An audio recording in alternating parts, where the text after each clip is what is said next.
afternoon, distinguished ladies and gentlemen. Welcome to Trends Presentation 2024, Media Reach OMD in partnership with Lagos Business School and NIMN.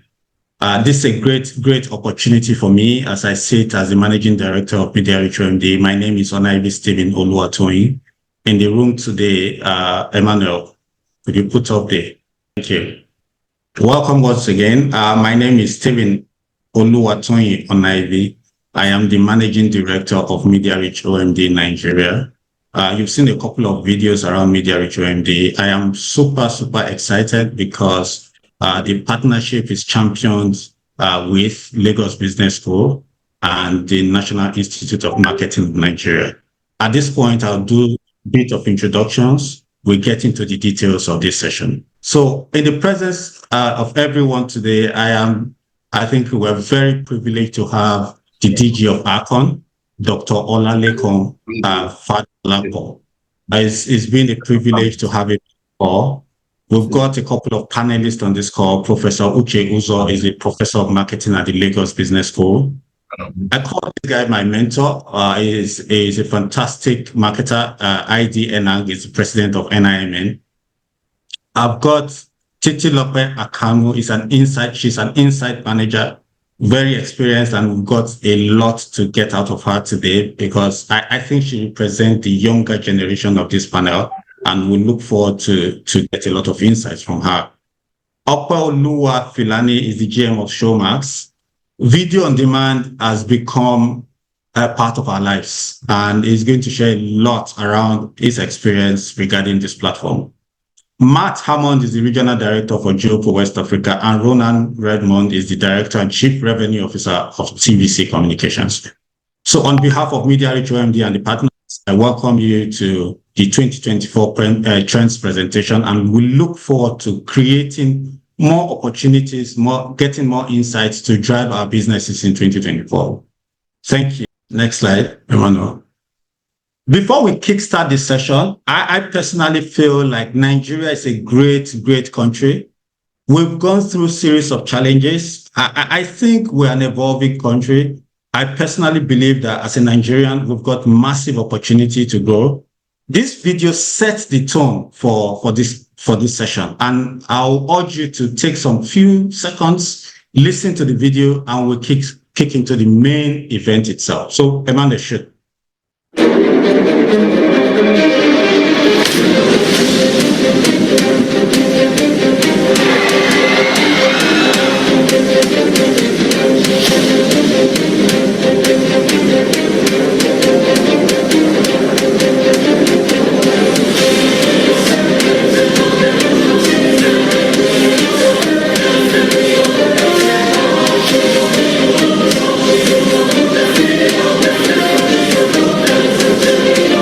The central bank has extended the timeline to swap out its old currency for redesigned notes. I feel bad, I feel pains with cries, tears. So we need them to do something in this country. We are tired of this. There is no money. People are dying. Worsening insecurity in Nigeria has been a source of concern to many. Apang Mafnoon escaped from this car when gunmen attacked their vehicle and set it on fire. The terrorists have the audacity to even threaten the president of this great nation. The price of petrol has increased to 617 naira per litre. We'll just wake up in the morning and then we find ourselves in this. It's sad. You have car, you cannot even maintain car. It's painful.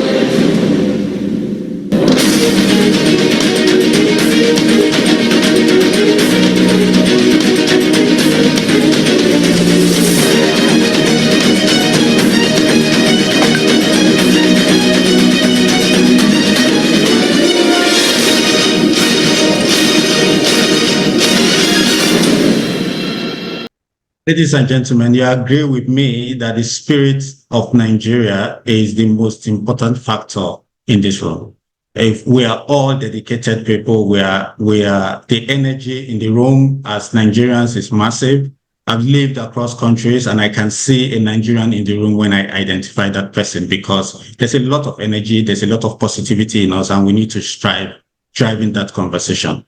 So I've done a bit of introduction. This is the agenda for the day. We will take the keynote address from the Akon DG.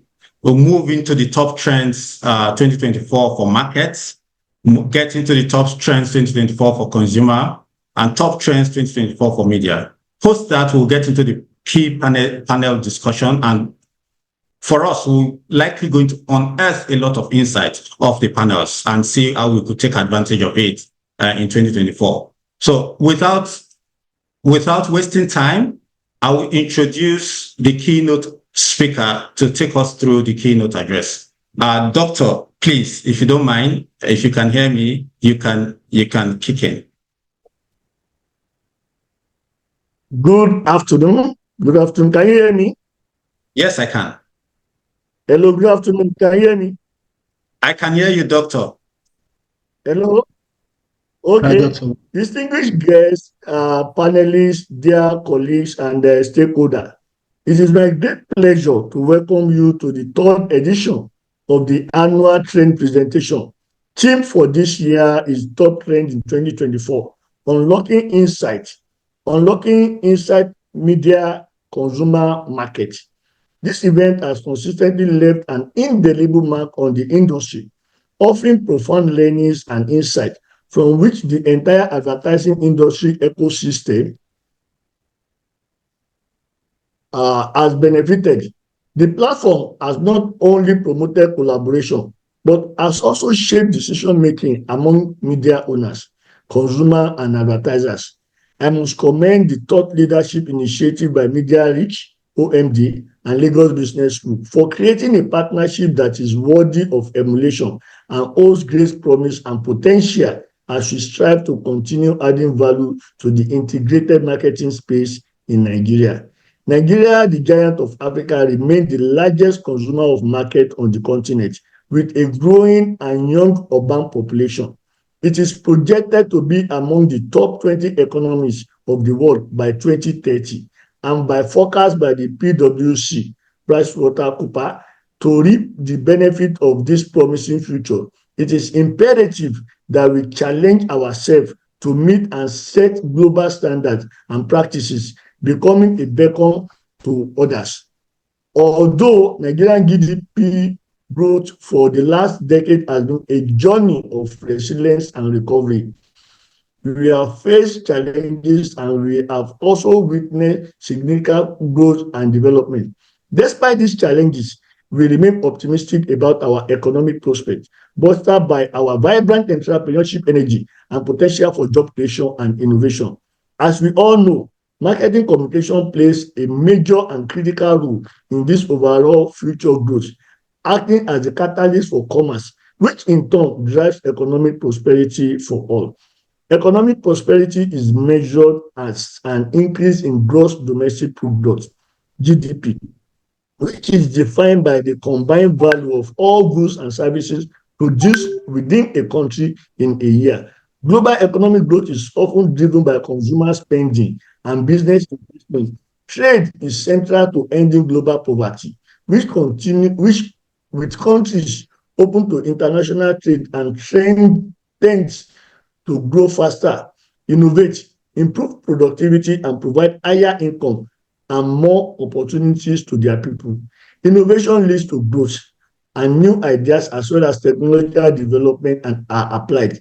This generates greater output with the same input. More goods and services are produced, stimulating wages and business profitability. This innovation and productivity growth bring vast benefit for consumers and business. In today's world, data has become the new oil, the new good. It is the fuel that powers innovation and growth in many economies around the globe. Accurate data is essential for driving productivity, enabling better decision-making, allowing for precise target and marketing efforts, and helping to develop and preserve brand credibility. All of these factors contribute to return on investment, ROI, and profitability for brands and agencies alike. However, we must acknowledge a significant challenge that we face here in Nigeria: lack of data. But let me not forget, useful data is also around us. We just need to take the initiative to curate them and share this data to better provide and improve our overall ecosystem, as well as exemplified by the product of this partnership as orchestrated by Media Reach OMD. The federal government of Nigeria, through the Ministry of Information and National Orientation, under the leadership of Alhaji Mohammed Idris, will continue to engage with the necessary stakeholders to ensure that the drive for audience measurement, a critical piece of data for decision-making, is achieved. As a regulatory body, we will continue to uphold the ethics of the profession, play the role of an unbiased body, and promote collaboration across the ecosystem. In recent years, we have taken drastic steps to sanitize the entire advertising space, especially on social media, by regulating advertising content and mandating approval for advertising content before exposure. In conclusion, data is indeed the new oil, the new gold. It is a lifeblood of our economy, the fuel of our growth. So let us make this initiative to harness these precious resources, to create and share it, to use it to drive our productivity, our decision-making, our marketing effort, as well as our brand credibility. Let us share data to drive our return on investment and profitability for the benefit of our brands, our agency, and our people. Now, I want to appeal to each and every one of us to turn our attention to the speech and the panelists. As I wish each and every one of us a successful time, as well as I am also here to take some learning from the session. Thank you very much. Thank you. Thank you, Doctor. I think there are key elements I've taken out of your speech, and I genuinely appreciate the opportunity. I know you're a very busy government official. Taking this time to be with us is really, really appreciated.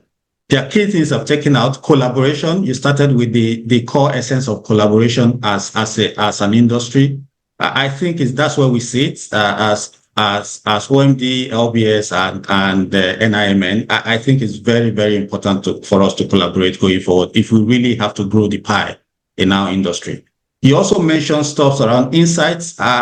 Insight is the key driver to decision making and is driven by data. So thank you. I think it just sits within our framework as well to say, you know what, you need to get true, genuine insights to be able to take those decisions or business decisions that we need to take going forward, particularly in 2024. Innovation, you mentioned innovation. There's no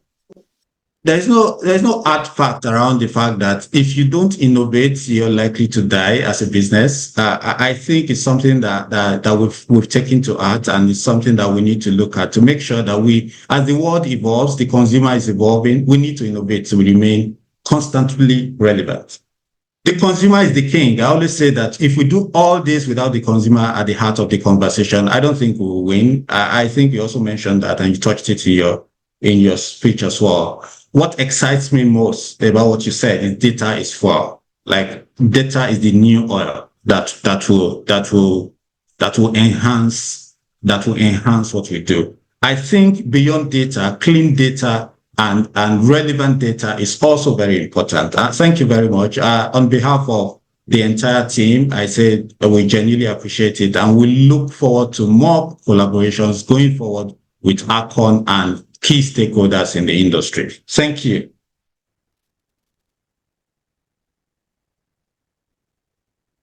Ladies and gentlemen, we now move to the reason why we're here.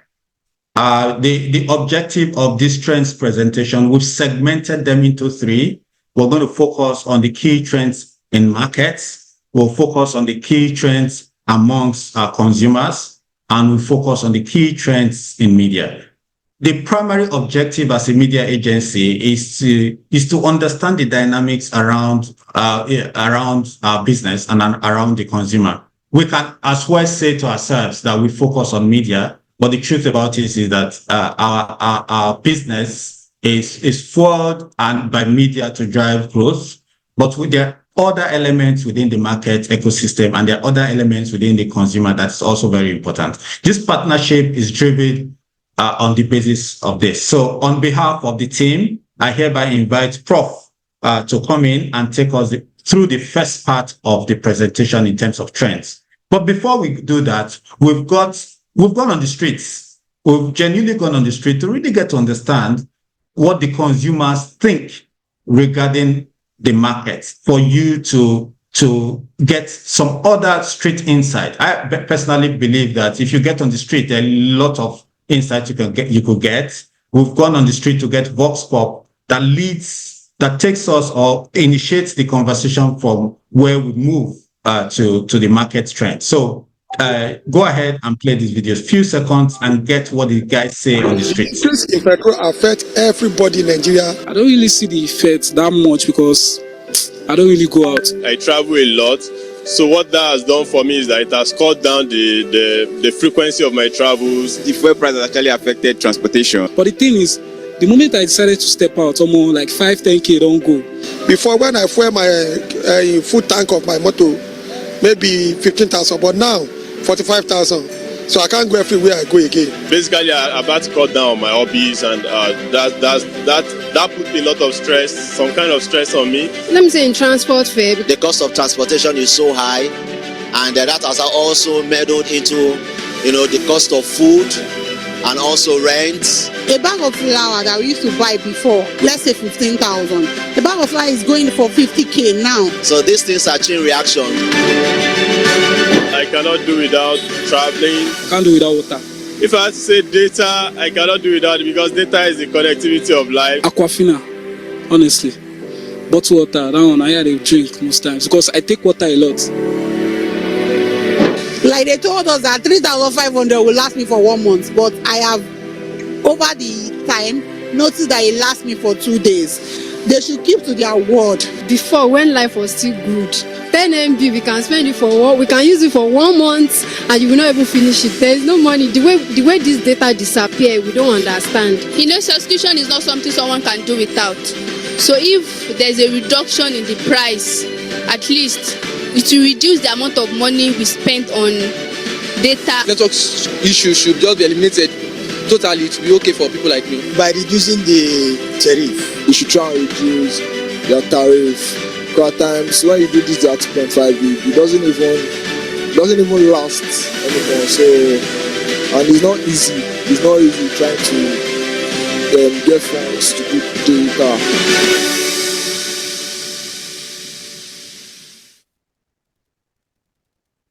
Prof, the floor is yours. Let's listen to what you have to say. Thank you. Can you hear me very well, just to be sure? Can you Yes, hear me? I can hear you, Prof. Excellent. Good afternoon, everyone. It's really a pleasure to be here in this Top Trends session, much awaited session. And I'm very glad to be presenting 3 insights, 3 trends to you today. We've seen the video, we've seen the sentiments of consumers. It's really heartwarming, or should we say heart-touching, to hear about the pains and the sufferings of the people. And that also shows to some extent, when you look at Nigeria at a glance, the way that inflation is almost hitting 30%, lending rates being, above 2 digits, the unemployment rate, what is happening with the dollar to the naira exchange, and even the perception of terrorism that we have. So the picture at a glance looks a bit gloomy, but behind every adversity, there's an opportunity. And I'm going to be presenting some of those opportunities for you as we move to the next slide at this point. So on the next slide, very interestingly, while we expect to see prices rising and inflation still being high for this year, there's some changes in shopper behavior that are going to stand out. One of them is that we anticipate that 6 out of every 10 consumers will switch brands. So they'll switch from their favorite brand to perhaps a new brand. They are also going to become researchers.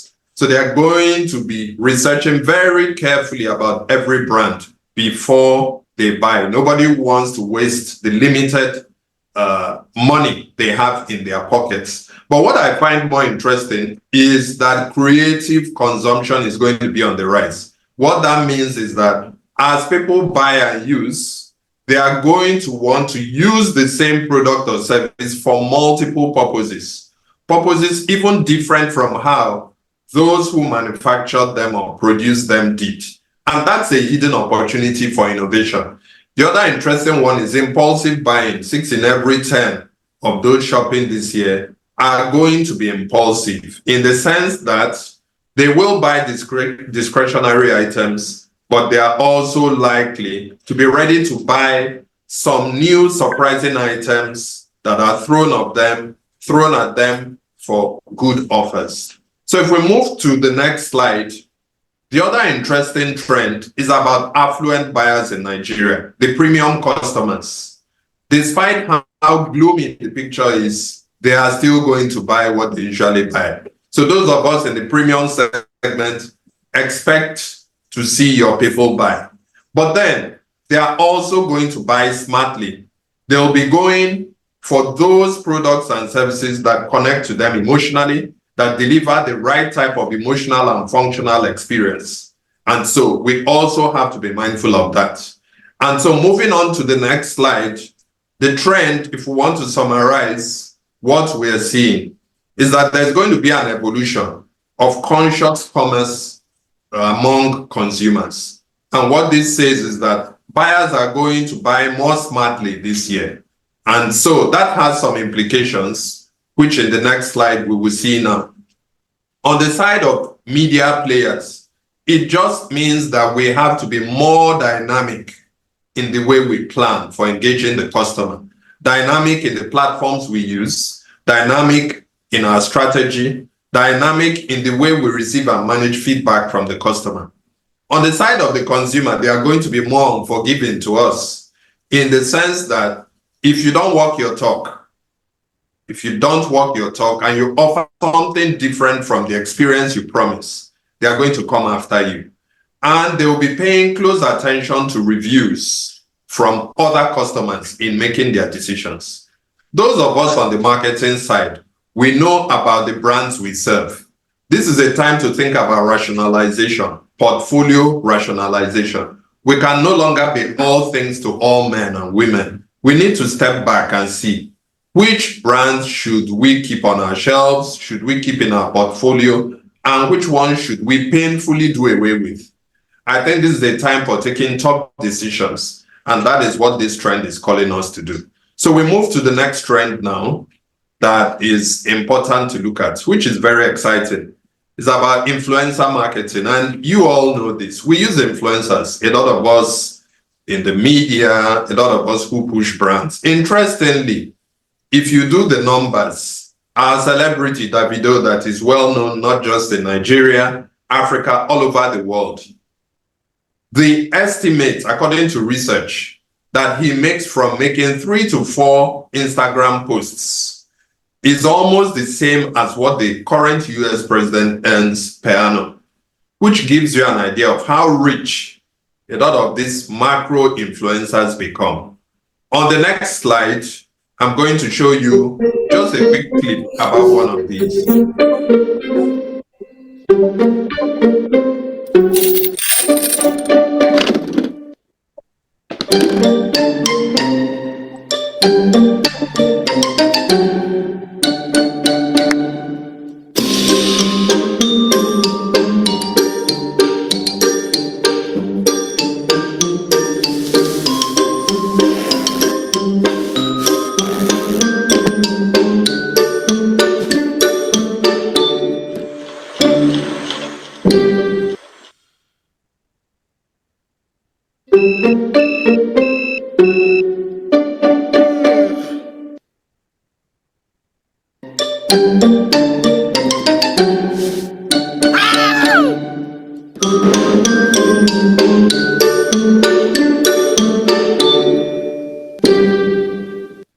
Yeah, so you all know Sabinus, and I'm sure if you check his social media following, you'll see that depending on the channel you look at, he probably has between 3 million and 5 million followers on different social media channels. He's a huge, big macro influencer in Nigeria. The likes of Sabinus, they are very good, and you know this better than I do. They are very good for generating brand awareness, for getting people to try your products and services. But the big question is, will the Sabinos of this world, given the way Nigeria's economy is now, would they deliver that continuous sales, that continuous performance, that brand loyalty you are looking at? Our research finds that that's not the case. And if we move on to the next slide here, there's an interesting phenomenon we're seeing, which is that there's another group of influencers that we in the media and marketing and all those may need to pay more attention to this year. Who are the retailers? And we're calling them nano influencers because they don't command as much following as your Davidos and Sabinos do. But we are seeing that they tend to be a lot more effective in getting consumers to increase their sales, their purchases. So if you look at the Money Point story, for example, that is a case study of how there are retailers who are behind the agency banking product that they've sold have generated transactions which, as at 3 years ago, were around 1 trillion naira and has grown beyond that at the moment. These are quiet, largely unknown masses of people who are raking in lots of transactions for businesses.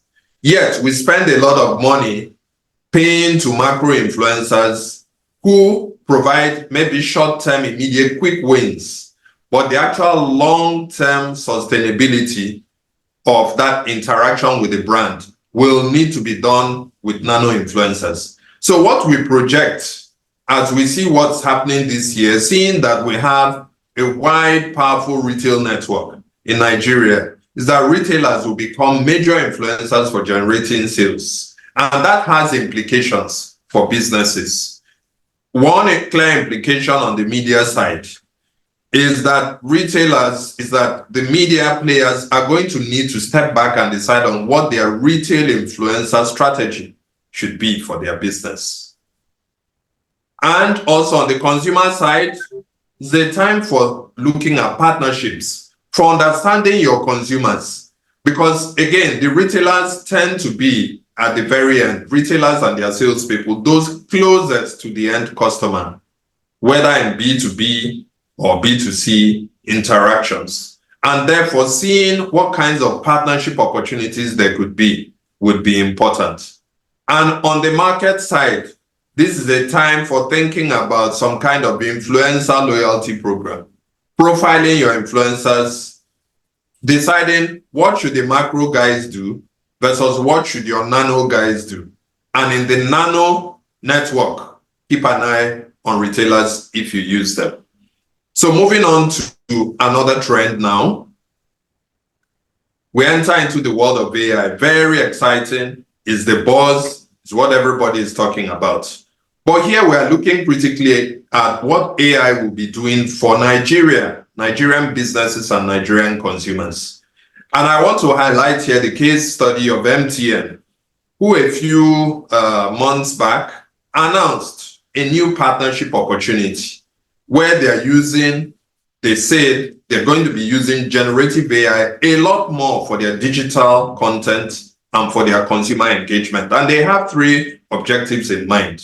Personalization, because they believe that generative AI will help them personalize down to regions what they want to offer the consumer. Precision-based marketing, where when you have a limited investment, you want to make sure you are putting it to good use. And generative AI, they foresee, will help them this year in doing that. And then diversity and variety, in terms of being able to use one platform to come up with multiple messages for the media or for their digital content.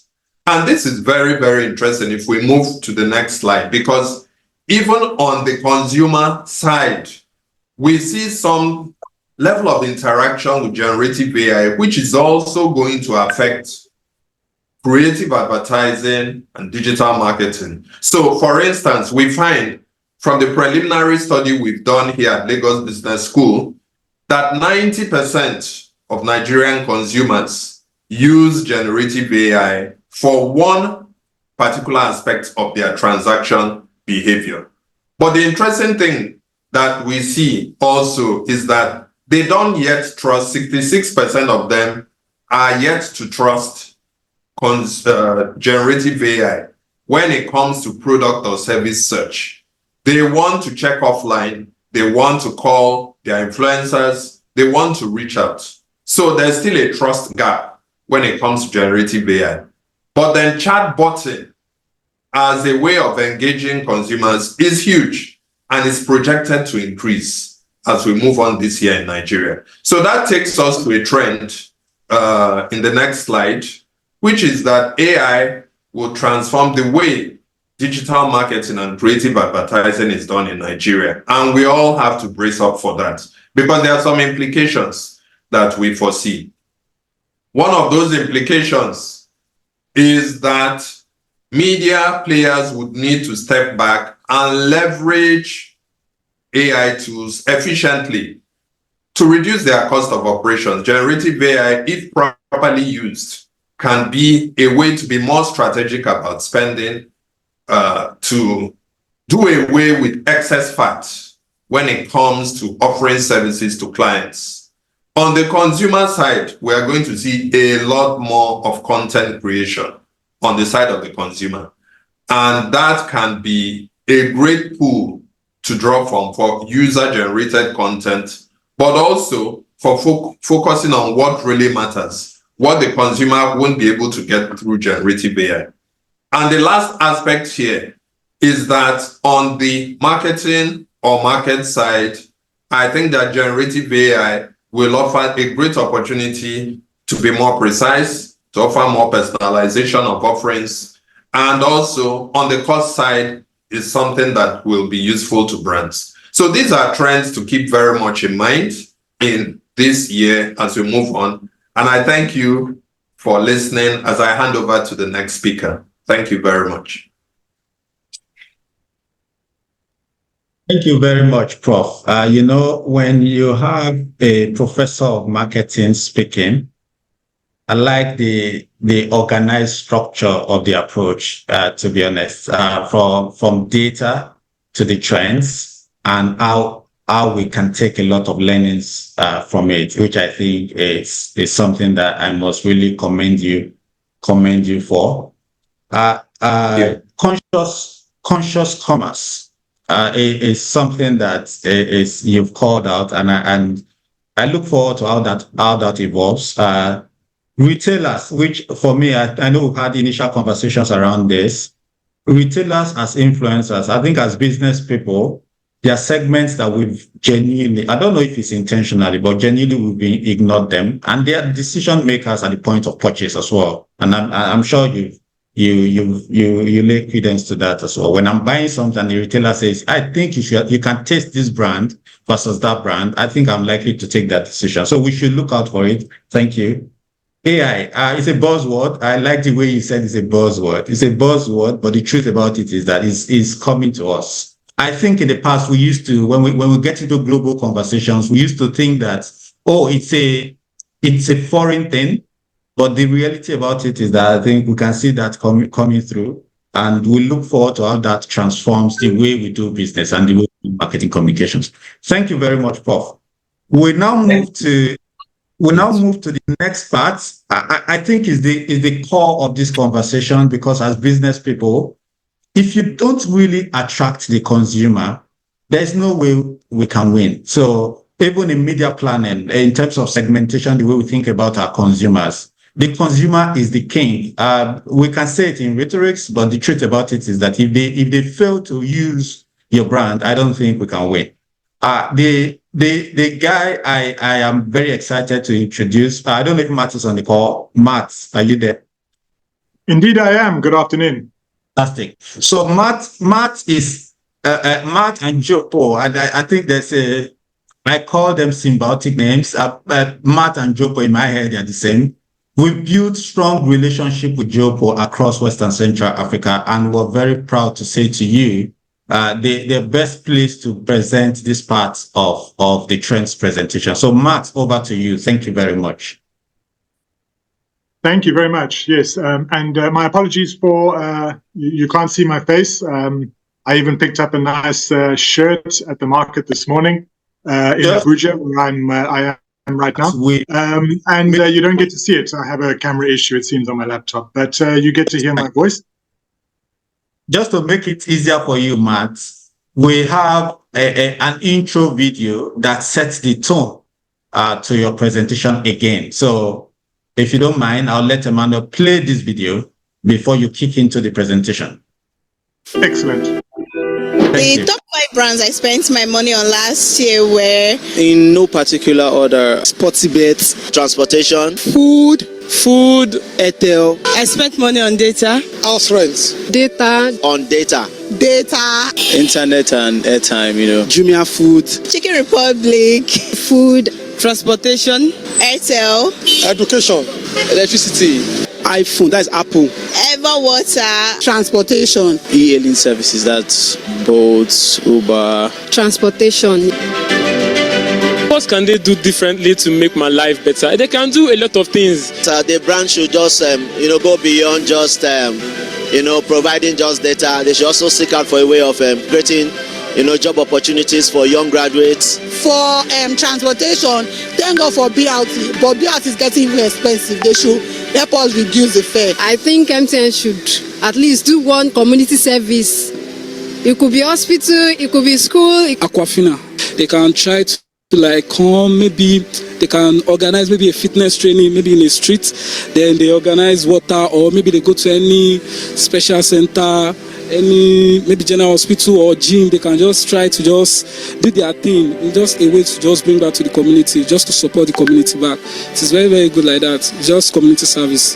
For instance, I use DSTV, GoTV. So if they can start a subscription model whereby it's like my MTN SIM. If I pay and I'm not using it, my airtime stays for me, I don't know, because sometimes it feels like you're paying for things you are not using. Basically, I can say there are a lot of talent in Nigeria, generally, and I feel if Netflix can actually work more on the aspect of training more editors, more actors, it will help the community, it will help me as well, and then to help many others. Giving more value to the gigs that we buy.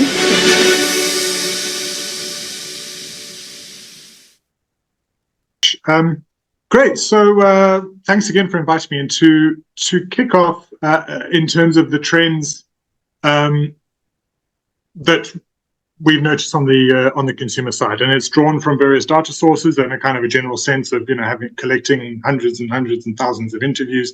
You get a feel for things. But as always, with anyone who predicts the future, we reserve the right to be wrong.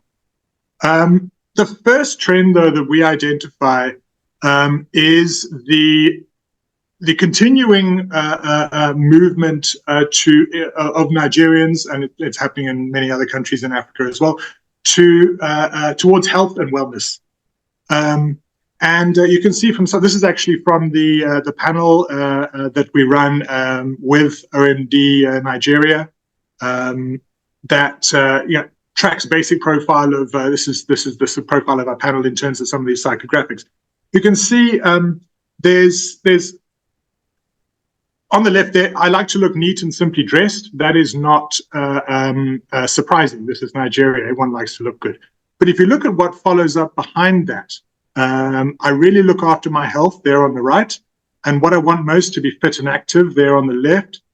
That ties into the video as well. People talking about the guy talking about wanting his the brands start giving back to the community, particularly in terms of things like fitness training, water, all that sort of stuff. It's a global trend, and it's something that's been happening for some time.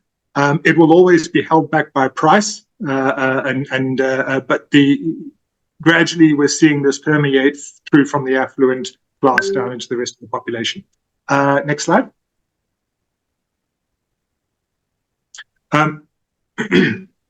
I see. The one on the left actually is. I think that's actually from someone else's data, but it really does nail down personal health care, nutrition, health foods, fitness and exercise.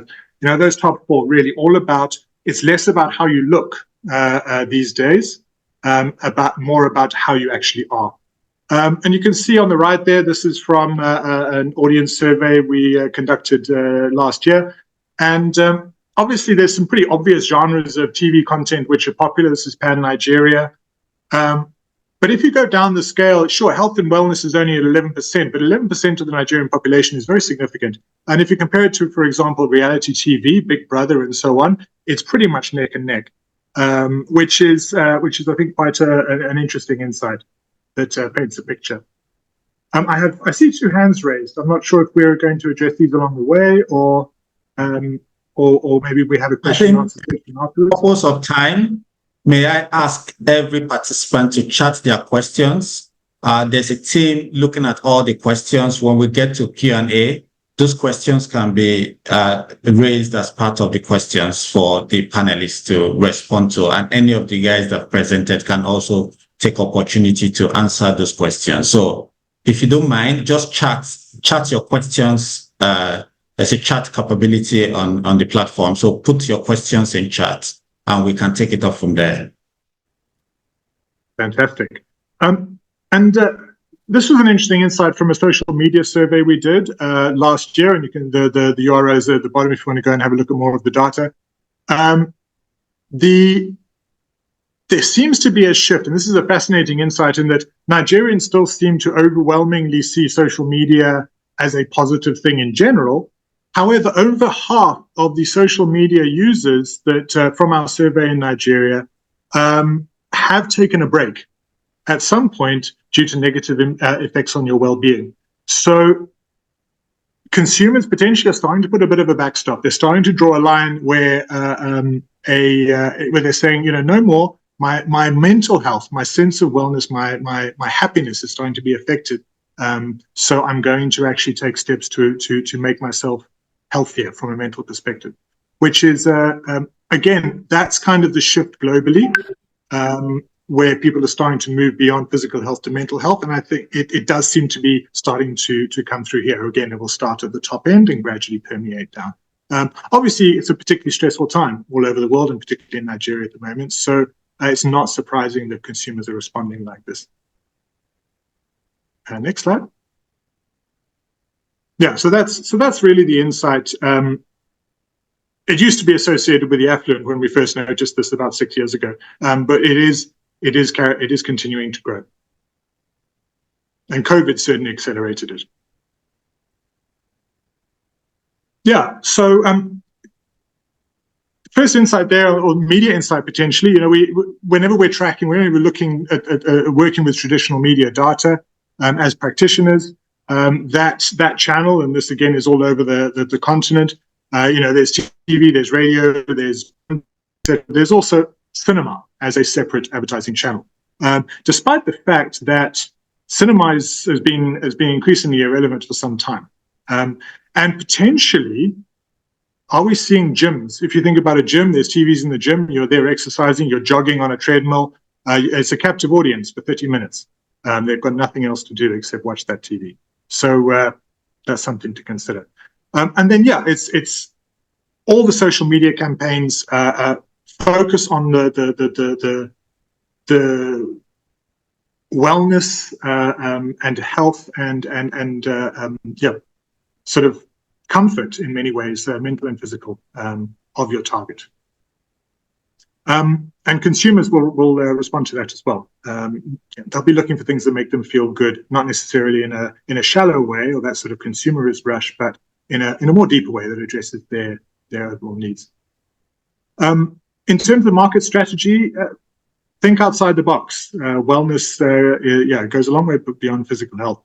An example, financial services. I've been working with financial services brands in Nigeria for a long time, and the traditional brand profile of financial banks in Nigeria is all, it's affluence, it's power, it's tech, it's innovation, it's strength. You've all seen the advertising and know it better than me. There is potentially there's an opening for brands to start moving more into the area of security, reassurance, wellness. Be with us, and you'll be okay in this stressful and unpredictable time. And of course, FMCG, and I'm going to talk a little bit about shortly about trust. Trust is a theme that weaves through all of these trends and insights. Next slide.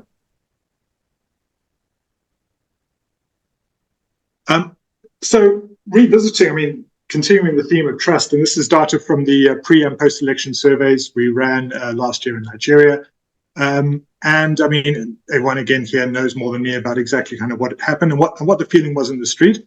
But I was here just before and not long after. And there's certainly one thing that really came through was a sense of disillusionment from a lot of people. Not just in terms of, say, disillusionment with the government, but disillusionment with the process, with how things work, and a lack of faith that they actually matter as ordinary Nigerians. So, and you can see this in terms of the shift in perceptions before and after the election on that chart on the right. And that's just an example from politics, but it's not restricted to politics. This is the time in which a whole load of the things that we thought we could trust, some of the fundamentals of the economy at a global scale in terms of how it works, fundamental ideas of justice, and even the sort of being able to trust the people that sell you the products that you need to live. All of it is coming under threat and under siege. Next slide.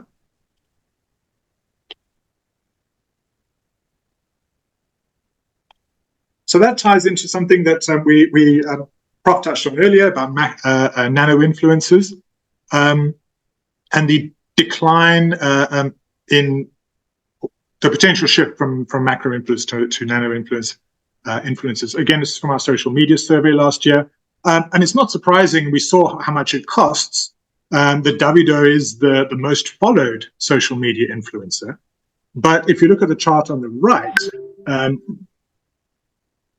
awareness and a large following does not earn you trust. And so if everyone knows about your brand because it's associated with a macro influencer, but not as many people trust your brand, there is a risk there. So again, trust perhaps is a stronger currency in the current sort of context than we might at first think, or than it's been in the past. Next slide.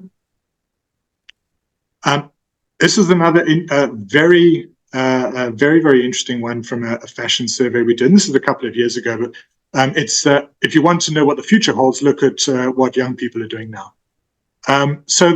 This is a question we asked. We did a fashion survey about what source of information most influences your decisions as people who shop for fashion and buy clothes. On the left there is the 35 plus older Nigerians, and they are 60% of them are getting their influences, getting their ideas online from influencers, macro influencers, from websites, social media, etc. But if you look on the right, this is now under 35, 16 to 34. The leading source of information is family and friends, and it's almost it's almost sort of the opposite of what you might expect if you were kind of looking through a traditional lens. It's almost a post social media shift that we're seeing in terms of in this particular category. But again, trust. You trust your family and friends more than you trust Davido. So that's the insight from the consumer side, and it's really kind of backing up. I think we've seen it from Prof's insights, and we'll see it later as well. The implications obviously work with nano influencers. Hyperlocal, drive grassroots relevance. These insights are mainly from my colleagues at OMD and LBS. So, or embrace this shift. And again, the key currency we believe in this shift is trust. Okay, the next insight really revolves around some of the basic sort of macroeconomic circumstances, but a potential response to it which fits within some of the other trends we're seeing. So there's very few people on this call who I need to explain to about the cost of living, and of course Prof touched on it as well. This is from a global survey we conduct, hundreds of thousands of interviews for the World Food Programme. You can go and find it online. It's called the Hunger Map. And this is the red areas are the hotspots of food insecurity and insufficient food consumption in the world. And there's a big red blob right over Nigeria there. So possibly, in fact, the worst in the world in terms of what's being measured.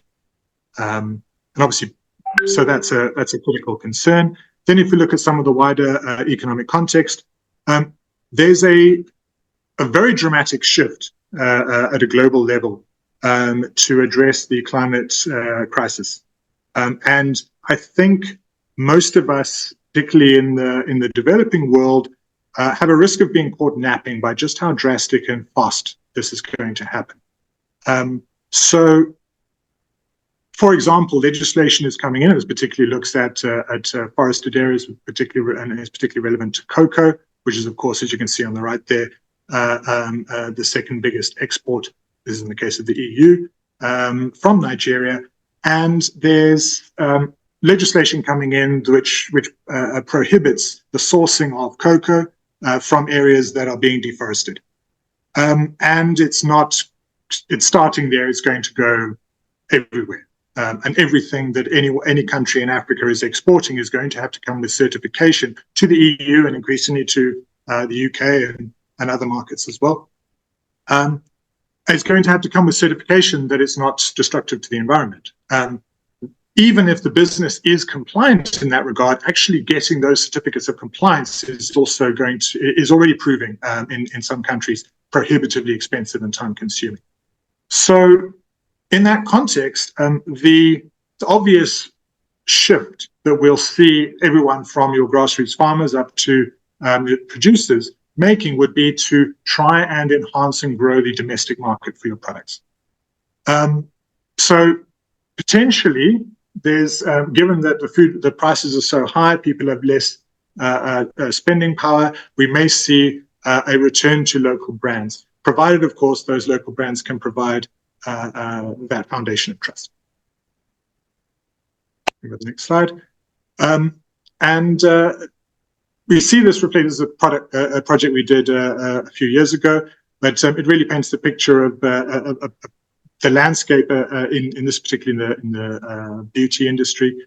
We're seeing a very strong, still a very strong acceptance of homemade beauty products, raw materials, things you get straight from the market in people's beauty care regime, and not necessarily. So there is a potential for us to shift back to that as the prices become more, make more sense. Next slide. Yeah. Again, that currency is trust, but made in Nigeria is not dead in the water. There's more trust in the system than it would potentially at first seem. Next slide. I'm aware we're short on time, so. Yeah, reinforce relevance of locally made products. The key thing I think in terms of from the consumer perspective, made in Nigeria is great in terms of pride, and it's but really again you've got to make sure the trust is there. Your communication should then focus on the fact that hey, you don't need to go to this global brand to buy your product. It's actually the same thing we've got, and we're now compliant with these various regulations in terms of quality control, and you can trust it, which is of course that's the big challenge to overcome. Thank you very much. Thank you very much, Matt. I think I've taken a couple of points. Health and wellness is very key for us to look at. Nano influencers again. I think Prof touched on it, and I think you elaborated on it, which I think is very important. As we drive consumers to become loyalists, what you've said is that nano influencers will be a key consideration. Made in Nigerian goods, I think there's hope. I feel like when I listen to you guys and I watch all the data sets, I still feel like there's a strong hope for made in Nigeria goods. I think it's something that we can take out of this session to say, how do we make sure that made in Nigerian goods are globally relevant as well. I think it's something that we need to look at. I'm super excited that this still comes out very strong as opportunity within the landscape that we could leverage. Thank you very much for your session. I know you've been very busy, and hopefully you can join us in few conversations for the panel discussions. Thank you, Matt. My pleasure. Ladies and gentlemen, we're going to the final part of the trends presentation in terms of the unearthing the insight and getting into the specific trends. This is very important for us. This is media, and we'll kickstart again with Vox Pop on specific to media.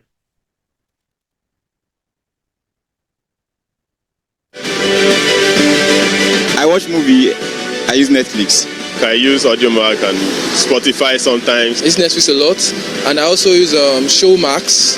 Watch a lot of movies. I watch movies a lot as well. I'm a movie person as well, and I watch my movie from Netflix. Boomplayer, Spotify. Yeah.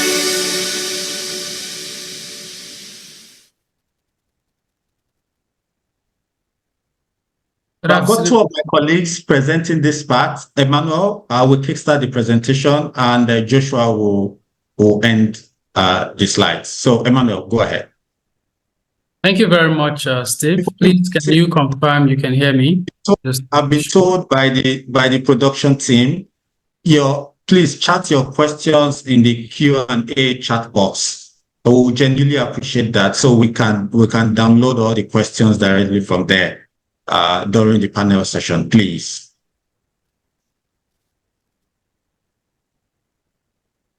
Emmanuel, go ahead. All right, thank you very much. Good afternoon again.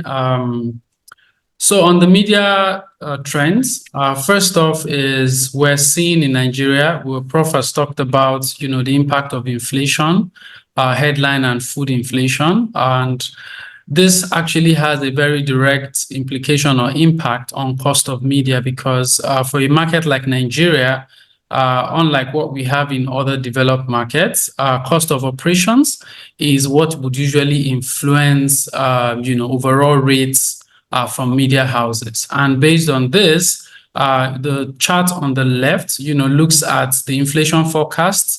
Economy-wise is going to rise from 29 to 32, and we're also inferring that media inflation would increase from 15 to 19. And right after that, you have the ad spend, that's the cost of advertising as well, or media budgets, to increase to as high as 35%. Now, what we see driving this is usually increased media activities and campaigns would, drive this year-on-year increase. But we're saying that for Nigeria, because of the attendant economic realities and issues, majorly inflation, which is increasing cost of operations, as well as forex volatility, speaking now to the digital platforms, there's going to be a direct implication, which is going to result in an upward rise in the cost of media come 2024.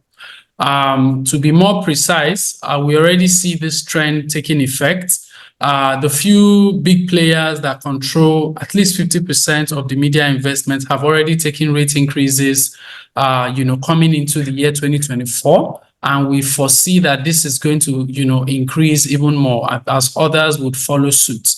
Now, when the big players take rate increase like that, it actually affects the overall ecosystem, because the implication is not only is it more expensive for you to buy on those channels directly, the ecosystem of media partners, independent producers that also work on these platforms would have to increase their rates as well to stay afloat.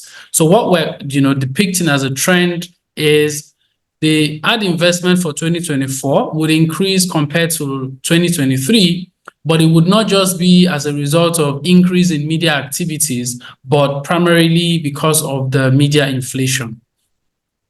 That being said, what are the key implications? I already touched on the ripple effect as it affects the independent content producers who, are also on the receiving end of this, because for them, it means they have to even increase their rates much higher than the station owners directly to make a profit. On the media side, and this is to the media owners, you'll be expecting more stringent negotiation terms from the agencies, because the expectation would be that clients would want to do the same or even more with less budgets, right? So would want to admonish that media owners, be flexible with be flexible in their engagement with the agencies. On the consumer side, we're seeing that if this continues as is, there might be a reduction in terms of content availability on the traditional platform, because a lot of independent content producers are struggling, and brands are also prioritizing their spend, choosing to go for more cost-effective platforms over, good to haves. And if that continues, it means that for some of the media owners, they might not be able to sustain, their business. So we expect that might, be something that we'll see a lot more happening. For the marketers, right, that's advertisers, the key thing is that the big brands, right, will continue to drive increased share of voice and expenditure, because the top of mind awareness is very crucial for them in a time of austerity as we find ourselves in 2024. The problem now for small and medium scale businesses is that they might actually be priced out of the market, because for them, they don't have big budgets. And if the cost of media is prohibitively high, it will definitely affect how they engage with traditional channels. What, however, we are likely to see is a movement to more nimble channels like digital that allows them to do a little with whatever budget that they have. And the need for precision planning is definitely going to be crucial to maximize budget and investments this period. Moving to the next trend, we're seeing a rising trend of people choosing to spend more time indoors. So there's a popular saying in markets like Lagos, oh, we're outside. When you hear people say we're outside, it means, they're having fun, in their favorite outdoor sports and all of that. But in the last couple of months, we're seeing that is actually reducing. I don't know if you heard one of the videos being played by the Vox Pop that was done. People are choosing to spend more time indoors, and they're reflecting on, the decisions they make, because these days you step out of your house, before you know it, 5,000-10,000 has dropped, right? Two key factors driving this is the high cost of living out there, and second is the cost of transportation as well. So because of the removal of fuel subsidy, we've seen an astronomical rise in the cost of transport by as much as 98%, coming into 2024. And for those of you that live in Lagos, I wouldn't know if you've observed that even the average traffic time, has actually reduced in the last couple of months, which means people are choosing to really prioritize whether they want to step out of their houses or not. We also did a bit of survey in December to find out if people will be traveling, and over 68% said they won't be traveling home for Christmas late last year. So we're seeing people spend more time at home. Now, there are media implications to this, choice or change in consumer behavior, in the sense that when people choose to spend more time at home, the implication is certain media channels, specifically indoor media channels, right, would definitely increase, while outdoor formats might be impacted. So we're saying in 2024, we see a trend where people choose to spend more time indoors than outdoor, trying to stay in the comfort of their homes to avoid the billings that and the harsh environments out there. What are the implications? On the media side, platforms like streaming, on-demand, gaming, social media, digital platforms to be more precise, would be strong beneficiaries of this, right? Opportunities would also be available for snackable or interactive and engaging content, because if people are going to be staying indoors, then of course they will need to break the boredom, right? So there's a role for media to play in that. Another implication is the shift in what we categorize as prime time. Because if you have more people, it simply then means that for those time bells that you consider off-peak or non-prime, you actually might have a lot more people consuming at those times. We already see this trend where some channels are expanding their prime time to become much, much earlier. Prior to now, I think on TV, we have it at 7 p.m. to 10. But some platforms have started towing that line of expanding it because you have a lot more people consuming. On the consumer side, we see a lot of opportunities for DIY content, right? If they're spending a lot more time indoors, consumption of channels, they're prioritizing their mental and physical health. I don't want to go into that already. I think Matt already dwelt mainly on that. And for brands and advertisers, this is the time to actually be very innovative with our content. Do-it-yourself, DIY content will definitely play a huge role. Entertainment, right, will definitely also be important for people that are trying to break the boredom. And you might need to reprioritize your channel mix and flighting pattern to consider and take into cognizance this shift in consumer habits. Also, where opportunities are available, consider including online and virtual communities into your planning mix. That being said, hand over to Josh. Josh, if you're speaking, your mic is... Thank you, Emmanuel. Thank you, Emmanuel. Good afternoon once again, everyone. Thanks for joining. So quickly, I'll be running us through some of the trends that we have lined up.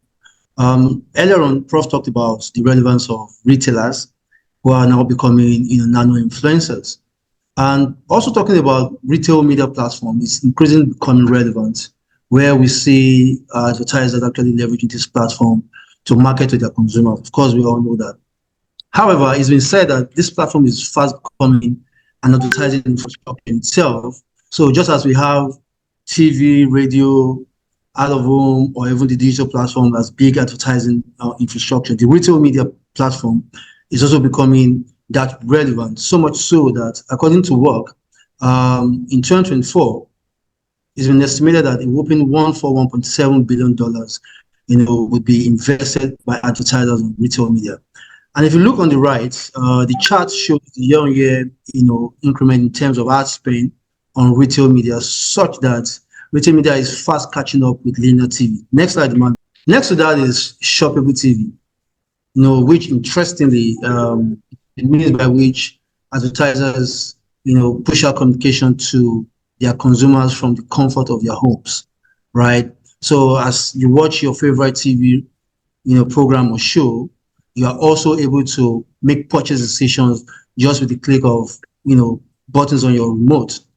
Now, 57% of professionals, ad professionals, marketing professionals globally have said that shoppable TV, will be the next frontier for driving sales because the conversion rates, for shoppable TV is high. Next slide, man. Now, next is fake out of home. And I'm sure some of us, must have seen, the different fake out of home executions that some brands have, jumped on. And as the name implies, it's fake. Everything you see is fake. New digital marketing trend. Jacquemus. Yeah, advertisers have, found a smart way to leverage AI and technology, to superimpose images, fake images on existing structures, just to, play on the imagination of consumers. Now we'll play a short video about 50 or 60 seconds to show how brands globally have leveraged fake out of home. Manu, please.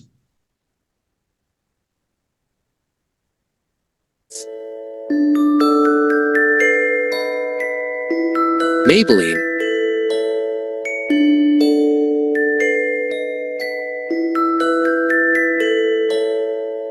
Alexander Wang. Christian Louboutin.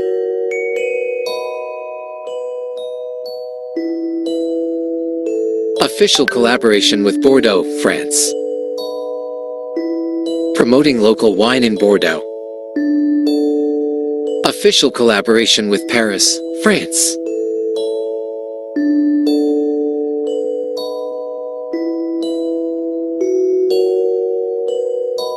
Discovery Channel.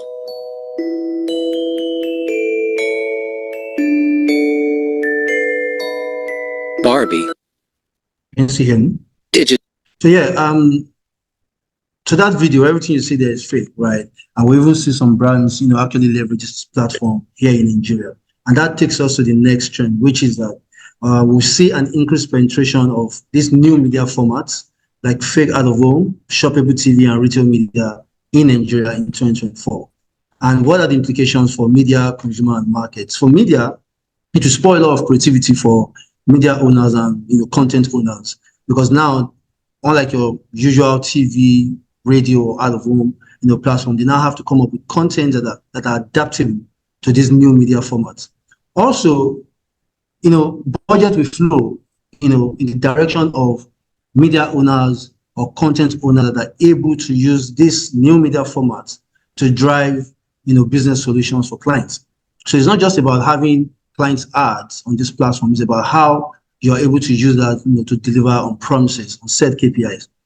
Also, investment in data is key, because it's not enough to have your ads run on this platform. You also need to show how that execution delivers on set KPIs, right? So performance measurement and evaluation is key. And for you to do that, you need the right data and the right tech. So investment in data and tech will be very, very important for media and content owners. For consumers, definitely they're on the receiving end.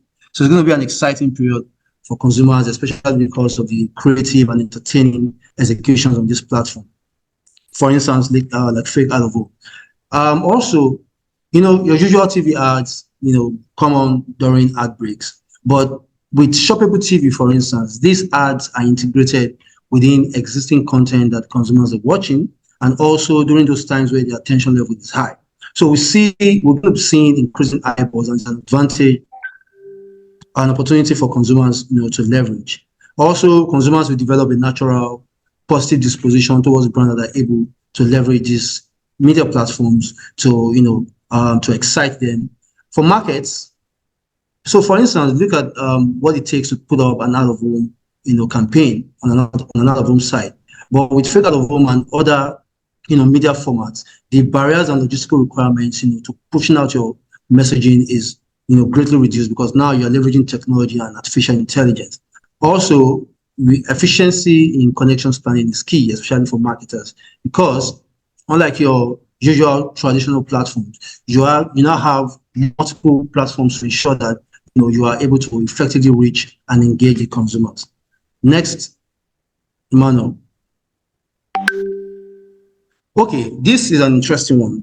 In 2023, at the United Nations Climate Change Conference, over 200 global leaders came together to talk about sustainability and to take bold steps and commitments towards ensuring that countries all over the world take sustainability initiatives very, very importantly.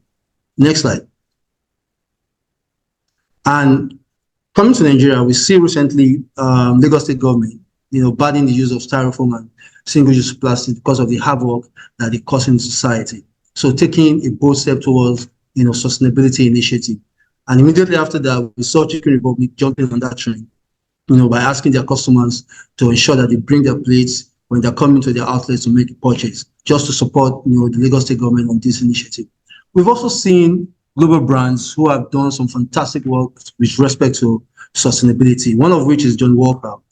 They have the sustainability campaign called the Air Ink, where they convert carbon emission from cars into ink that are used for creative arts, right? So the same carbon emission from cars that's meant to, endanger the lives of people in the community are now being converted towards elements that beautify the same environment, which to me is a fantastic, sustainability initiative. We also see Guinness having, a sustainability drive with local farmers. Access Bank also came up with one.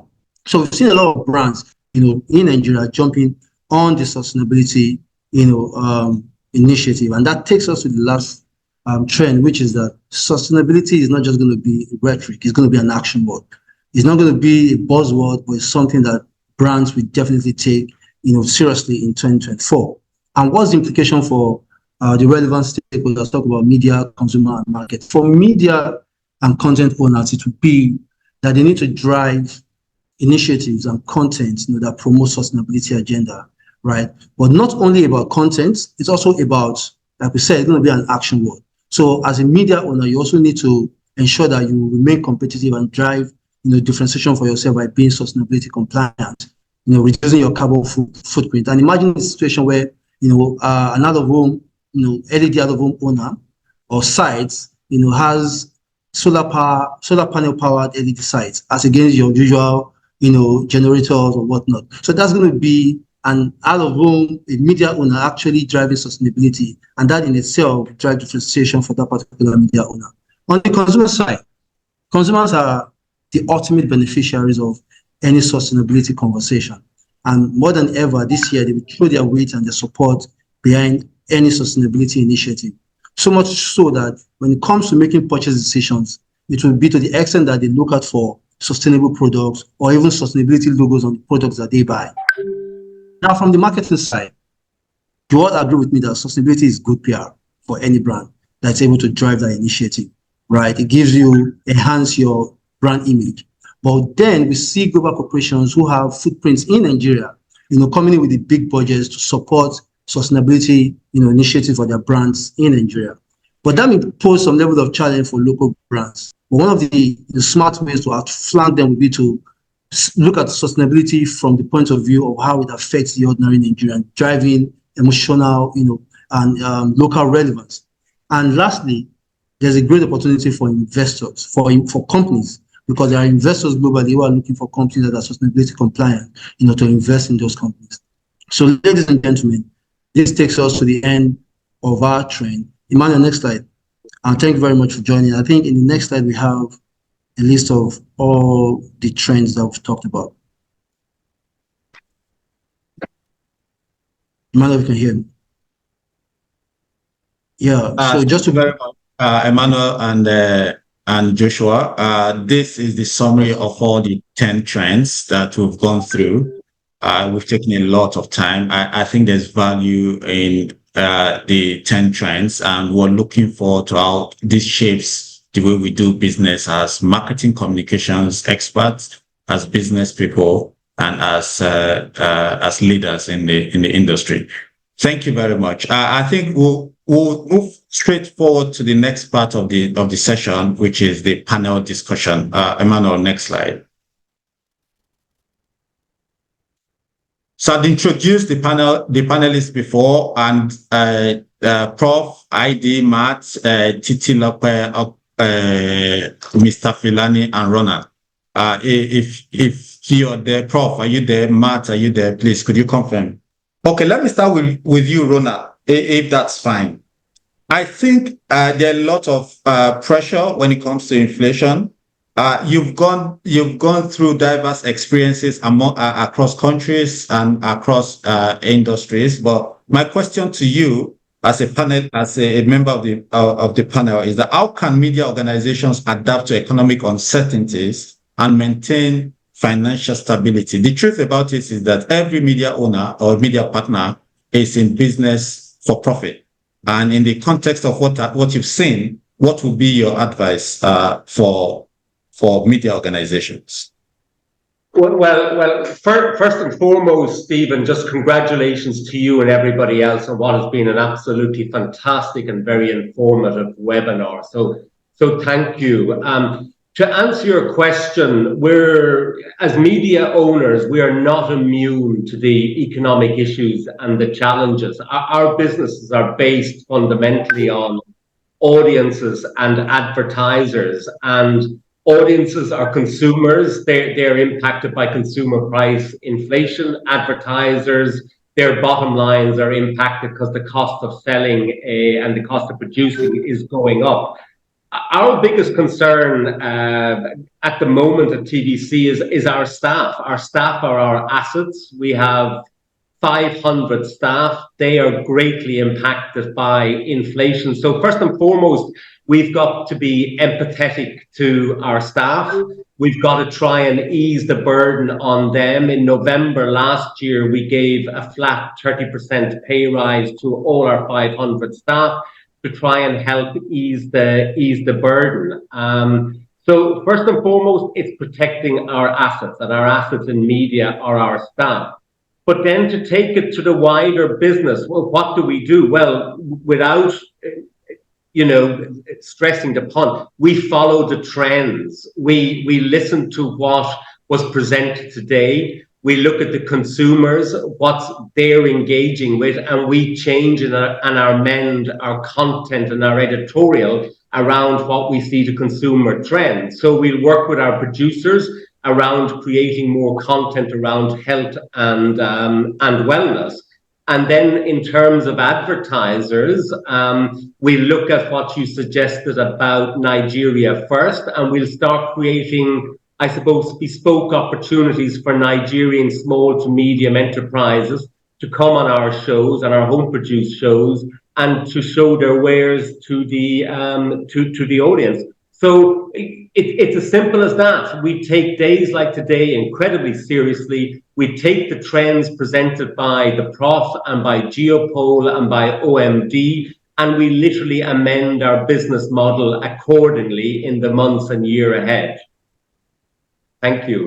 Thank you very much. Just to further give additional context, ID, are you there?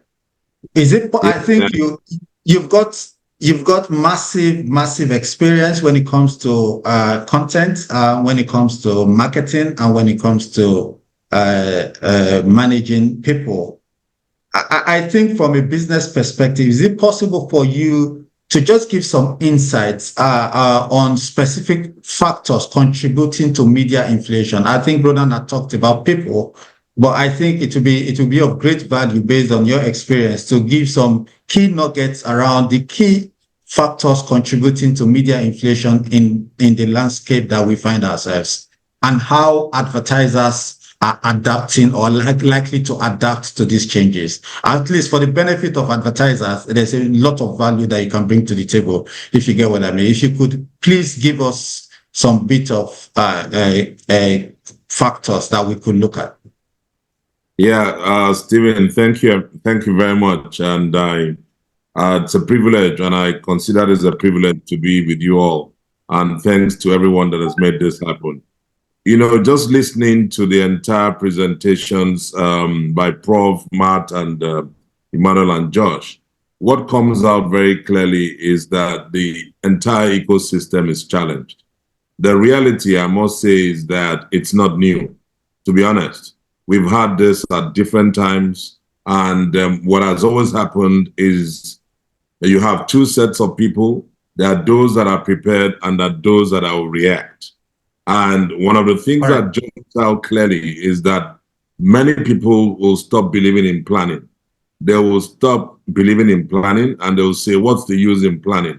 And that in itself becomes a self-fulfilling prophecy or something that becomes the Achilles heel, more or less. So take it from a content perspective. And I heard in Emmanuel's presentation something he said about media owners being inflexible.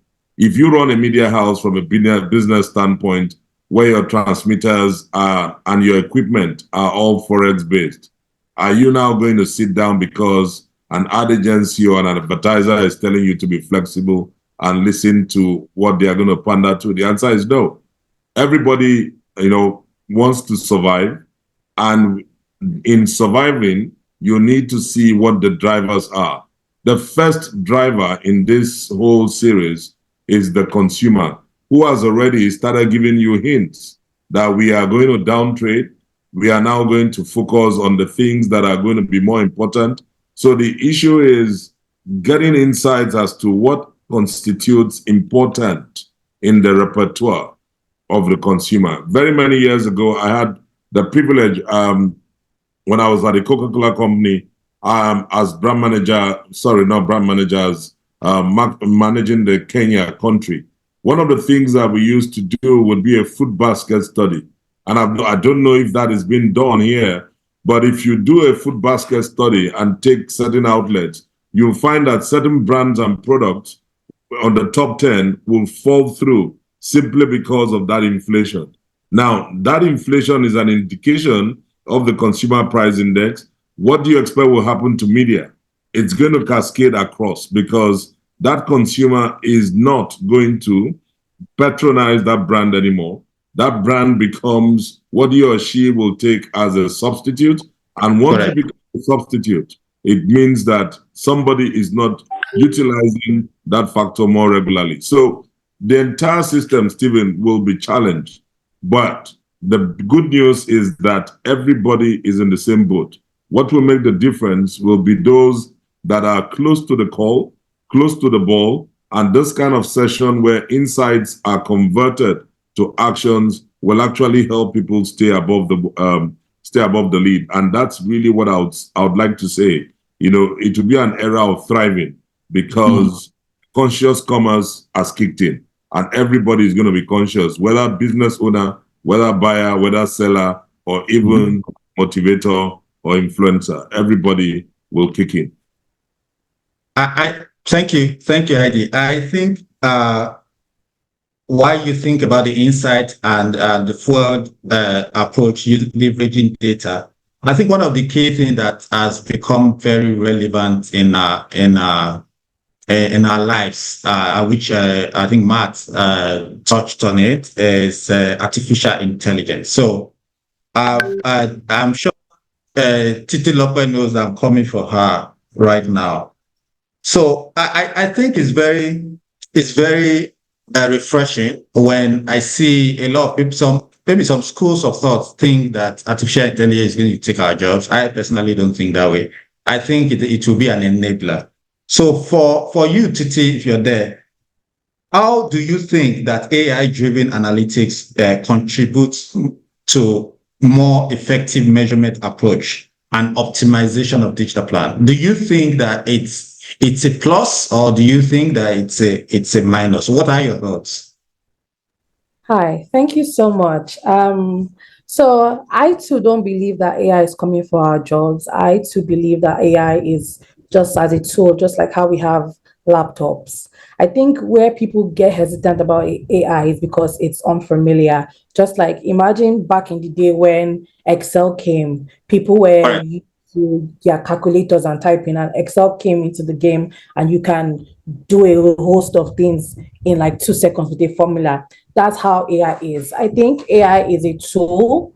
It is not coming for our jobs. It cannot replace human intelligence. It cannot replace culture. It cannot replace cultural insights. Yes, AI can help with personalization. It can help you do things in minutes. It can help with automation. For example, now you don't have to, one of the things I think Matt spoke about in AI was that getting specific copies for specific audiences, right? You don't have to AI. You don't have to get it. For example, if you work in advertising, you don't have to get a copywriter that will write, okay, I'm speaking to 15-year-olds in this market, and I have to write like an ad for them. And then I'm talking to mothers, and I have to write an ad for them. AI can help with that. AI can help you generate copies and insights for those audiences. However, AI does not understand culture. It doesn't understand what I call Nigerianness, right? It doesn't understand, for example, even though we are going through one of the worst economic recessions we've done through in a while, people were spending a lot during December. Like people were outside, there was a lot of money outside. And that's the cultural insight there, is because Nigerians, no matter what, love to party. You cannot, we will spend on culture, we'll spend on big occasions, we'll spend during the end of the year. But AI will not tell you that. AI will tell you that, oh, there's an economic downfall, there's false increase in cost, there's an increase in cost, so maybe you should do X, Y, Z. So I think AI is a tool that goes hand in hand with cultural insights. I don't think it can replace our job. I think that's how we can be effective in optimizing digital media and digital marketing for brands and businesses. So what I hear you say is that while we leverage AI as an opportunity to enhance what we do, we still need our local insights to explore or optimize what AI will do for us. Correct? Yes. So I think my next question, this is a very important topic. My next question will be, I think you're very experienced enough around this conversation, but unfortunately we don't have a lot of time to really get to go deeper down, and hopefully we can talk to you after, possibly create videos on how we could leverage this session going forward. But my question is around skill sets. And I like the fact that you said it's new and fresh to us. And a lot of us might be scared and worried, right? So from your perspective, from your perspective, what skill sets or training do marketing professionals need to acquire the knowledge and effectively harness the opportunities or potentials with AI? Just maybe some 20 seconds tidbits around what you think. I think I have a host, but I think the major one every marketing professional should know is data analysis. AI really heavily relies on data, so you need to understand how can you apply this data into your businesses, into your brands, into your consumer problems, right? You need to understand how to clean it, how to search for it, because it's one thing to get data, but if you don't know how to optimize it for your usage, if you don't know how to search for what you're looking for, because even in insights, right? Insight generation is also not just qualitative, right? You also need the quantitative data. So I think just in the interest of time, right? Data analysis is like the number one skill I think every marketing professional should have. Yeah. Thank you very much. We'll come back to you, but I've got a couple of questions. I've got a question from Dr. Taufik Raimi. I don't know if I'm pronouncing that well for Prof. I'll take that question at a point, but just give us a couple of seconds. Based on what Titilope has said, I think I'm coming to you, Okwe. There are emerging trends with the things that we see. Emerging non-traditional advertising opportunities or platform. And I know you very well that you're also a disciple of new media, right? How are these new and emerging media reshaping traditional advertising and communication strategies for businesses in Nigeria? And currently you run Showmax, and I think you've got spot on experiences to share that how does new media actually how is it affecting the way we do businesses and the way we build brands as it is in this country today? Okay, thank you so much, Stephen. And it's been a very interesting conversation that we've had. Just listening to the trend, I think these are very challenging times for my colleagues on the traditional media side. I don't envy them, because if you look at the Vox Pops that you had, everybody was talking about cost. And whether you're a consumer or the business owner, everybody is facing this cost challenge in whatever we do. On the other side, we have the challenge of the economic challenge that we're all dollarized. The cost of doing business has gone up. On the new media side, everything is priced more or less benchmarked against the dollar.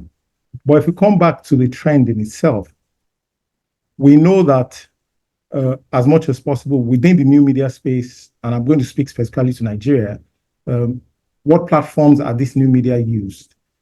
Today, we have based on data, I understand that we have like 120 million internet users in Nigeria. But on the flip side, we then have mobile users of almost 200 million. I know that there's a debate around how many unique do we have. If we then say social media has only a penetration of maybe a little over 30 million. And if you look at all this new media that we're talking about, everything relies on data usage. And if we say our data penetration is only 122 million, if I then go back to the Vox Pop, every one of them was complaining about the cost of data. I'm not sure the mobile networks are in business. They're not a charity. They must price their business to ensure that they make profits but still deliver value. So in whatever emerging media that that is coming up, whether it's Instagram, Facebook, or any of these social media platforms that we're leveraging, all this has to be in consideration. On our side, like you said, I run Showmax in delivering value to our customers, and I like the fact that no matter the challenge that consumers have, they must consume content. And they're going to find this content on wherever it is, however they can find it. So for us, our platform has looked at all these touch points, affordability. So in whatever we do, we have just released a new app now, and we're looking at, we're going to deliver the stories that you love, at an affordable, accessible, and in ways that you can easily consume. So we have to continue to balance it locally. Nigeria is not like every other international market. We have to look at how do we adapt it to the local market. I like what Prof mentioned about the change in the influencer market, that even point of sale people are going to become influencers to consumer consumption. If you look at it in the natural sense, I can say I'm selling a digital product, but the digital market in Nigeria is still very small. So we have to create that market.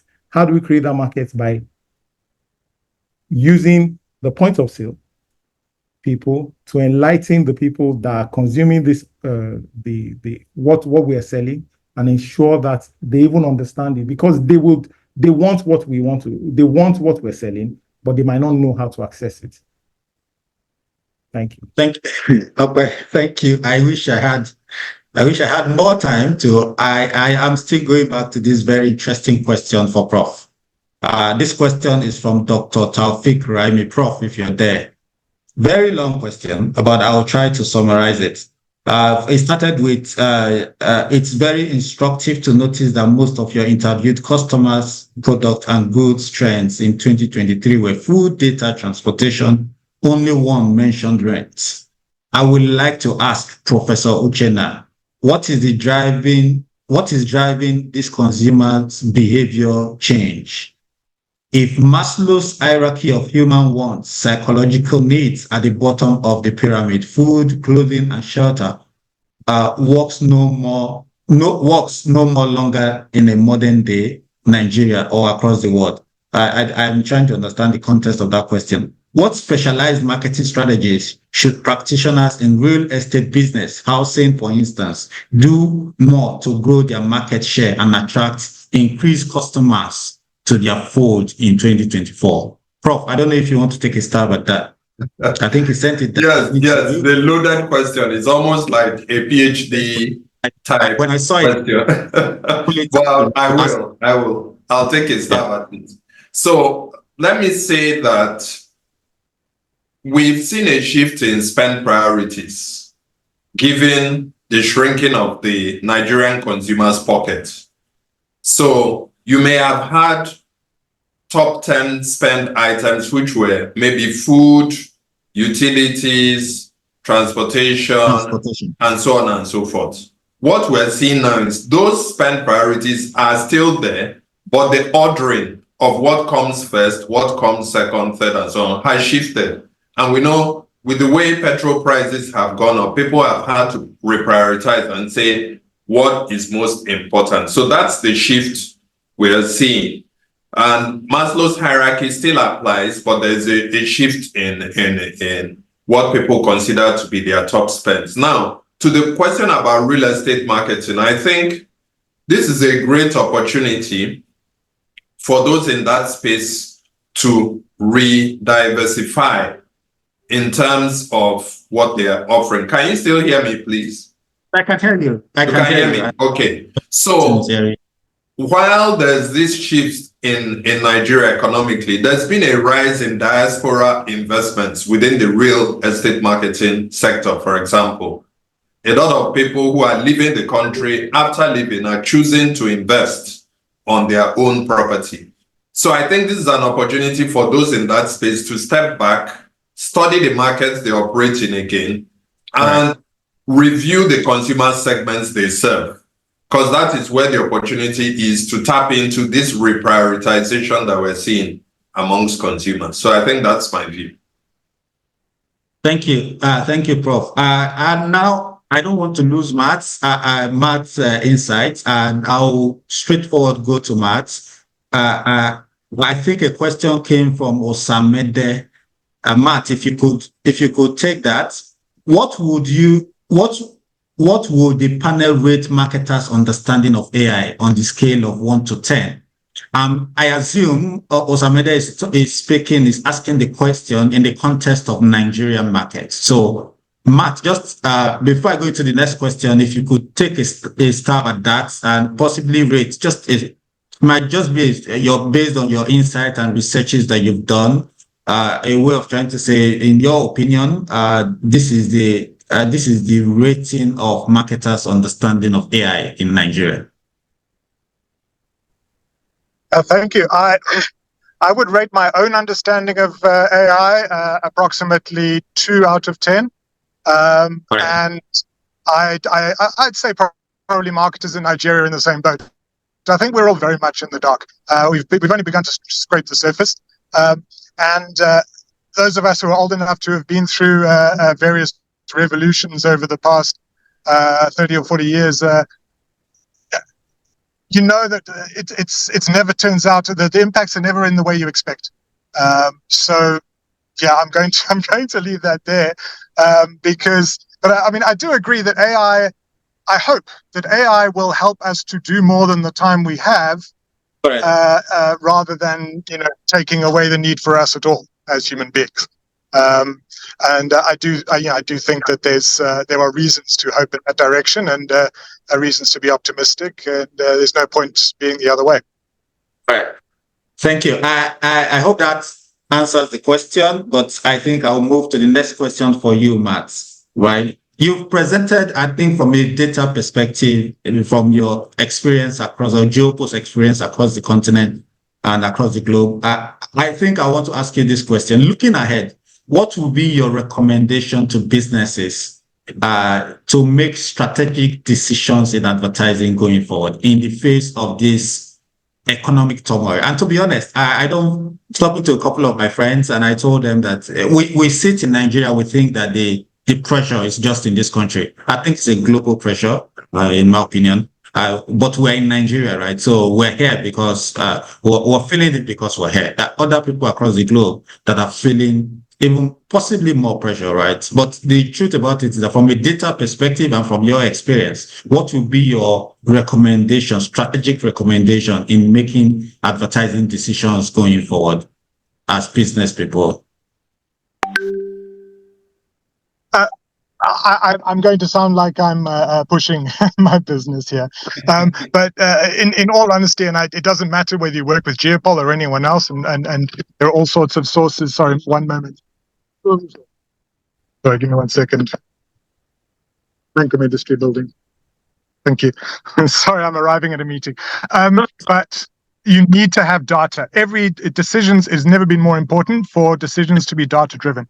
Our instincts, our gut feel, our experience increasingly count for naught, even as experts.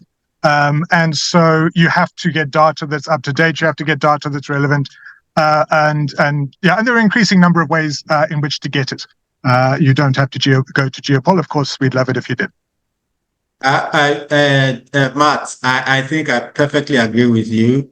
As a business, for the purpose of this meeting, we're investing and we're working with Geopol to even further invest in clean data. So in Q1, we'll be launching a platform, and hopefully any of you can take advantage of it. The platform we call the OMD Consumer Intelligence Platform. The front end is Media Reach OMD from a front end perspective, just for you to have an experience on how to pull out data. But the back end, in terms of survey, is Geopol. Geopol is 100% responsible for that survey. So we're leveraging this partnership again and collaboration to make sure we're able to do even more regarding data. So thank you, Matt. I will go now to Prof again. Prof, please.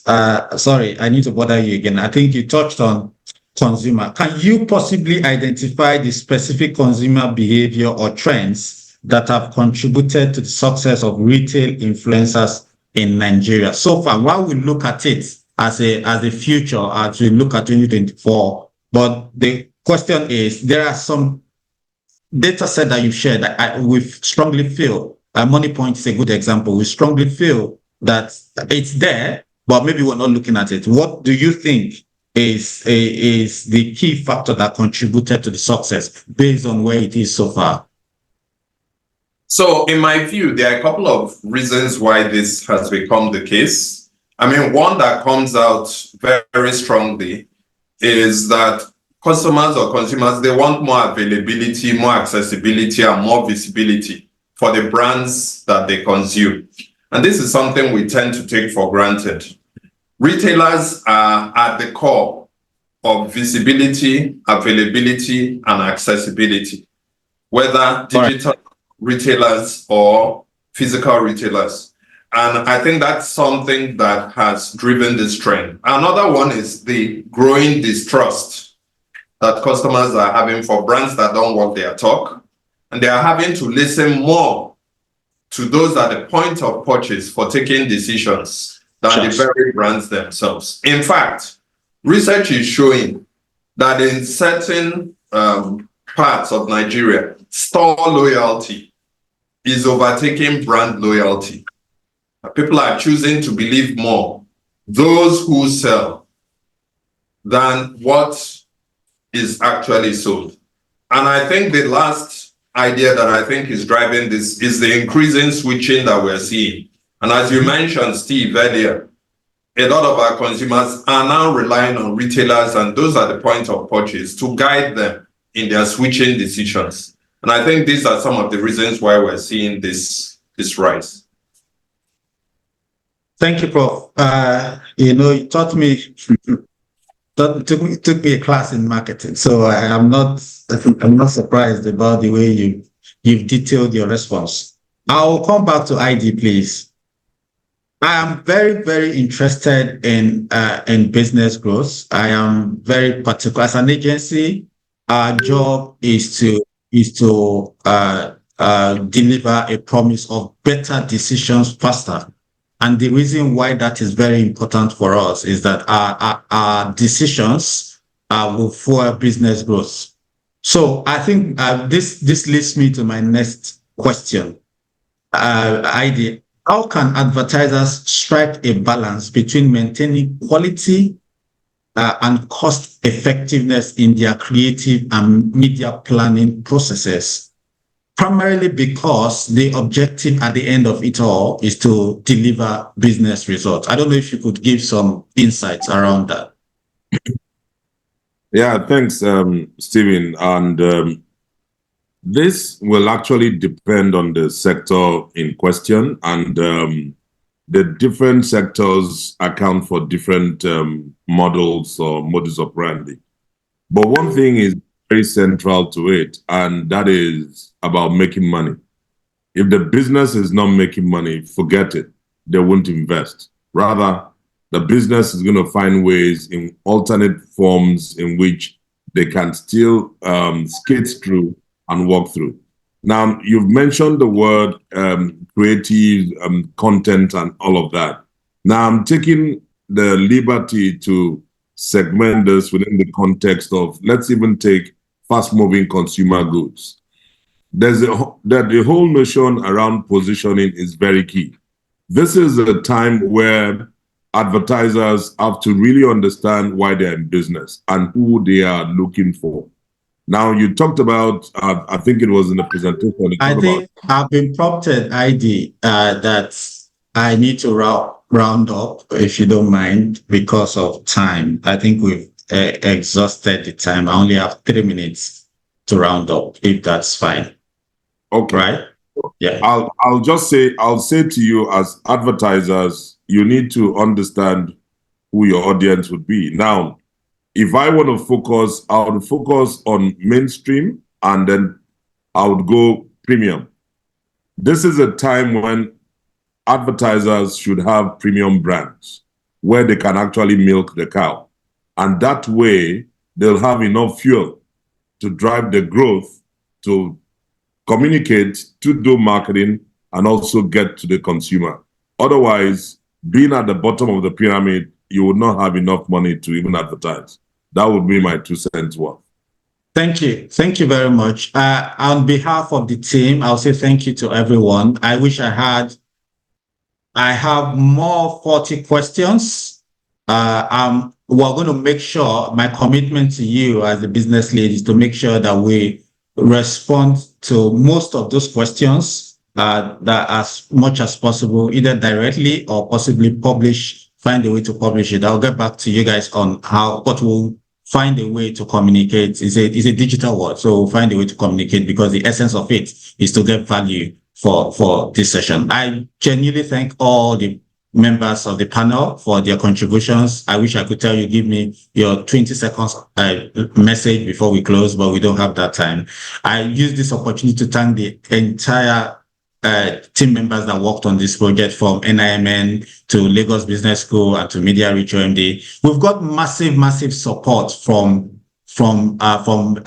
media partners. You see billboards everywhere. I think it's a great privilege for you guys to be part of this experience. The TV stations that took the information, the radio stations that granted interviews. Thank you very much. I genuinely appreciate this privilege. On behalf of the team, I've been asked to tell you there will be a feedback form that will be passed across via email to your email addresses that you supplied. But I genuinely appreciate and looking forward to 2025, and hopefully we'll have a successful business year in 2024, leveraging the insights and data that you've gotten. Feel free to reach out to Media Reach OMD, reach out to NIMN, or reach out to Lagos Business School, depending on the part of the presentation that you feel you could enhance or take advantage of going forward. So thank you on behalf of everyone that was part of this process and part of this event. Thank you very much, and have a good evening, and have a good day.